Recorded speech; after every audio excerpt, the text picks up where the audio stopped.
दोस्तों, क्या सीरियस विपिन रावत के साले के ज़मीन और संपत्तियों पर चला है बुलडोजर। आखिर मध्य प्रदेश के शहडोल में इधर सीरियस रावत का हो रहा था अंतिम संस्कार और उधर शहडोल में क्यों चल रहा था बुलडोजर। मध्य प्रदेश के गृह मंत्री ने आखिर क्या कुछ ऐलान किया है, इसको लेकर सोशल मीडिया में जैसे ही ये खबरें आई हड़कंप मच गया है।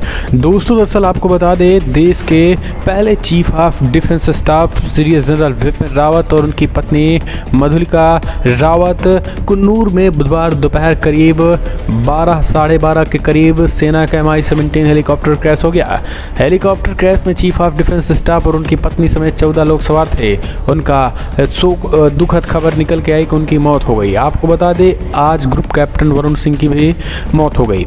लेकिन इस बीच बड़ी खबर ये निकल के आई, एक मैसेज वायरल हो रहा है जिसमें कहा जा रहा है कि उधर अंतिम संस्कार हो रहा था, इधर जो है उनके साले की ज़मीन पर बुलडोजर चल रहा था। क्या पूरा मामला है? दरअसल आपको बता दें, ये कहा जा रहा है कि मधुलिका का जिस दिन अंतिम संस्कार सीडीएस का हो रहा था, उस दिन उनके ससुराल शहडोल में बुलडोजर चल रहा था।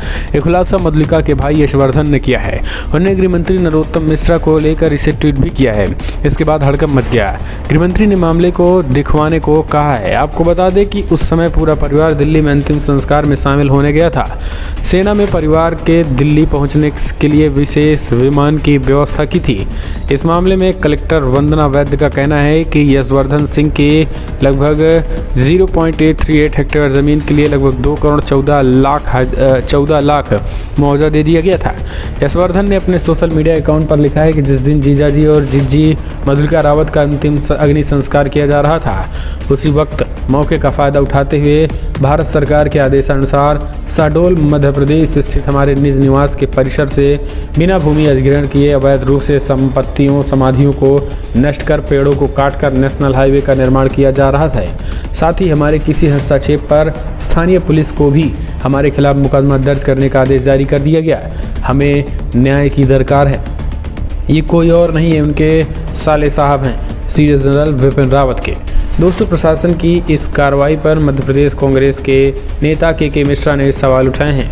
उन्होंने लिखा है कि लानत है प्रचार के उन भूखे लोगों पर। जिस दिन सीरियस विपिन रावत की मौत, उसी दिन उनके साले की निजी संपत्ति शहडोल मध्य प्रदेश में बिना किसी नोटिस बुलडोजर चला दिया गया। तो इस तरीके से कांग्रेस सवाल खड़े करे। हालांकि गृह मंत्री नरोत्तम मिश्र ने जैसे इस मामले में संज्ञान लिया, जैसा ही उनके मामले में संज्ञान में आया, तत्काल उन्होंने ट्वीट किया। लिखा है कि यशवर्धन जी की सोशल मीडिया पर की गई पोस्ट मेरे संज्ञान में आई है। मैंने इस विषय में एसपी शहडोल से बातचीत कर निर्देश दिए हैं। पूरा मामला मेरी जानकारी में लाए बिना पुलिस किसी भी तरीके की कोई कदम या उनके परिवार के खिलाफ नहीं उठाए। मध्य प्रदेश को लेकर ये उन्होंने बड़ी बातें मध्य प्रदेश के गृह मंत्री नरोत्तम मिश्रा ने कही है। आपको बता दें, दुखद हादसे में सीरियस विपिन रावत और उनके पत्नी की एक तरीके से दर्दनाक समेत 14 सेना के जवानों के निधन हो गया था। तो कलेक्ट्रेट ने कहा है कि हमने मुआवजा दे दिया है। कलेक्ट्रेट वंदना वैद्य का कहना है कि यशवर्धन सिंह की साल 2015 में NH के लिए बुडार में ज़मीन ली गई थी। साल 2016 में लगभग 0.83 हेक्टेयर ज़मीन के लिए लगभग 2,15,00,000 रुपए का मुआवजा दिया गया था।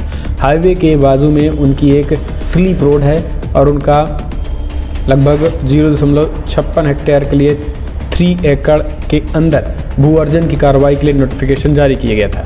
और ऐसे कुछ मामले निकल के आए हैं। ये पूरा मामला NH से जुड़ा है। हालांकि इसको लेकर पूरी तरीके से दिखाया जा रहा है, लेकिन जिस तरीके से भारत सरकार के आदेशानुसार संपत्ति की ज़मीन पर कार्रवाई करने के बुलडोजर चलाने की बात है, वो कहीं ना कहीं पूरी तरीके से गलत है कि उनकी संपत्ति पे असल में पूरा का पूरा पैसा दे दिया गया है उनके साले को। हालांकि इसको लेकर अभी पूरी जानकारी निकल कर आना बाकी है। सोशल मीडिया में दोस्तों इसे गलत तरीके से पेश किया जा रहा है। इस तरीके से पेश किया जा रहा है कि भाजपा सरकार ने उनके साले के ज़मीनों और संपत्तियों पर बुलडोजर चलाना शुरू कर दिया है, जबकि